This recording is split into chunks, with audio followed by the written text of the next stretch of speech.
In this video, I'll show you how I set up the Wi-Fi 7 router Asus BE92U or RT-BE92U, I'm not sure. I did set up the router and everything is working from my phone, from my iPhone. And I want to show you also on the computer. Here, there is a bit of a problem. I have the IP is set to manual on my computer, so I have to set it to DHCP first to be able to communicate with the router, because now I have a different range, 192.168.7, but the router itself now is listening, it's building a network based on 192.168.50. So I set it to automatic DHCP. The network card now is getting the IP address from the router. Automatically the router will assign an IP address to this computer, and then I can connect to the router from the computer. I could also connect to the router through wireless with the phone. If you have a computer that you need it to be connected to the router, you might have a network IP set to static, and this is how you go to the network cards in Windows. This is Windows 11, and I have two network cards. There's the fiber optic network card, it's SFP plus, and then the Ethernet. This is the simple 1 gigabyte. I will leave this one, and it's getting the 192.168.50.1. So that's the address for the router, but you could go to 192.168.1.1. You might try that.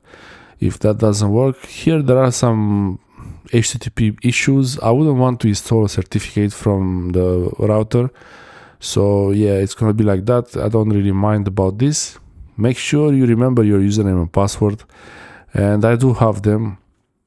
I actually have them written somewhere. These are only for testing. I changed the username and password after, but that's my IP, so please don't spam me or anything.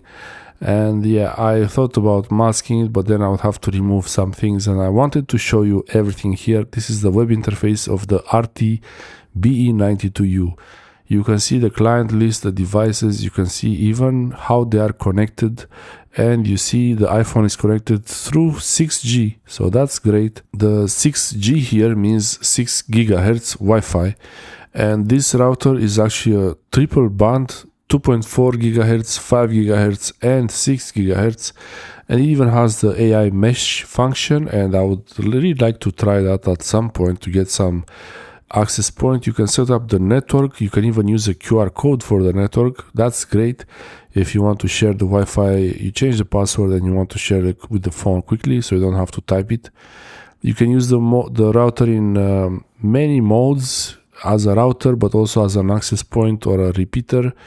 And there are some settings here that you might want to change. I prefer the WPS button to be the LED on-off switch.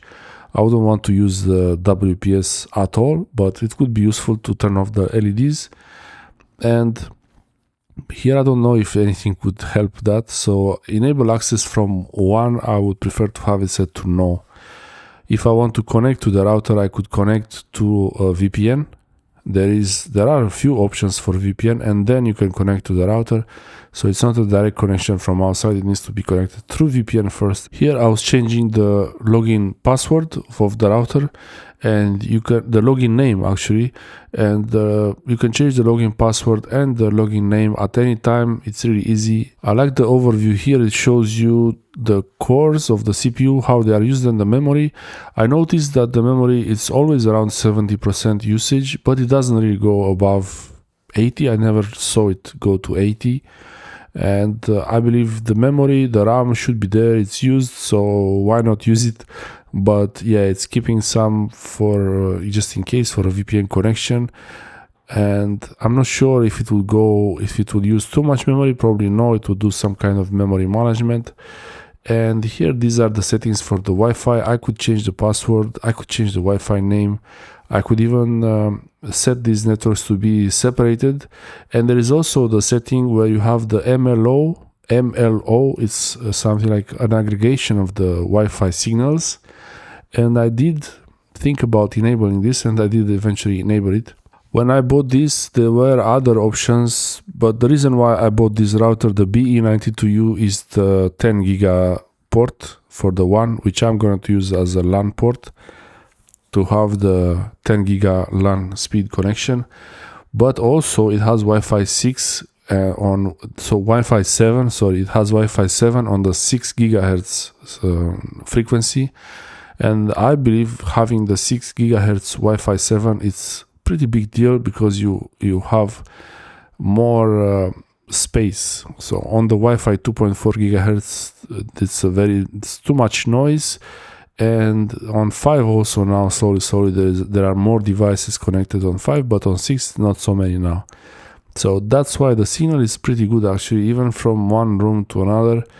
It's better than the previous one. And you could even use AdGuard. Here there is an option for AdGuard, and I did enable it eventually, but here I was just looking to see what options the web interface has that the old router didn't have. There is also an option to change the firmware of the Asus router to Asus Merlin, and I did use Asus Merlin. My previous router had Asus Merlin and it wasn't supported. Eventually they were not updating it, but I want to install on this one also. Here, this speed test, it's a pretty nice feature. It shows you what you can do on that network. Also, this statistics and traffic monitor, I'm not sure if I really need this. I can always enable this later, and you have lots of options for AI disk, 3G and 4G for USB. You can install applications on a SSD or an external SSD or even a hard drive. I don't like to have the cloud features enabled, especially to access from outside. If I want something to do on this box, on this internet box, I will connect through the VPN and then change it. Here there are settings, I'm really just going through them, and I wanted to turn off the WPS option because I don't like to have this on. I know if you don't press the button, it's okay, nothing's happening, but still I prefer to have it off like this. Lots of options here, and many of them I wouldn't really use, but this one is interesting, the multi-link operation. This one is something new. I didn't really have this on the router before, and it combines the signals for the Wi-Fi, from what I understand, different frequencies to a giant super powerful Wi-Fi. Yeah, that's how it's supposed to get its 9 gigahertz, yeah, 9 gigabytes per second, the speed of the Wi-Fi apparently, but I'm not sure about that. The one speed is 1 giga here, and the LAN is 2.4 on the 10 giga port, because I don't have the rest of the network is not ready yet, but soon that's gonna be ready. You also have the option for dynamic DNS, and I like that they make it easier now. So before I had an option to use dynamic DNS, but I needed to have a script, and probably you still need to use the script for that, but they make it easy through the Asus domains. You can get like a subdomain for it, and then you can have the option to have dynamic DNS without the script. Dynamic DNS will keep the address the same even when you change your IP. If you're on a dynamic IP at home, the address will point to the correct IP. That's the whole point of it. And also this AI protection, I really like this feature. It gives you a quick information of what's the problem with your router if there's anything. Thanks for watching.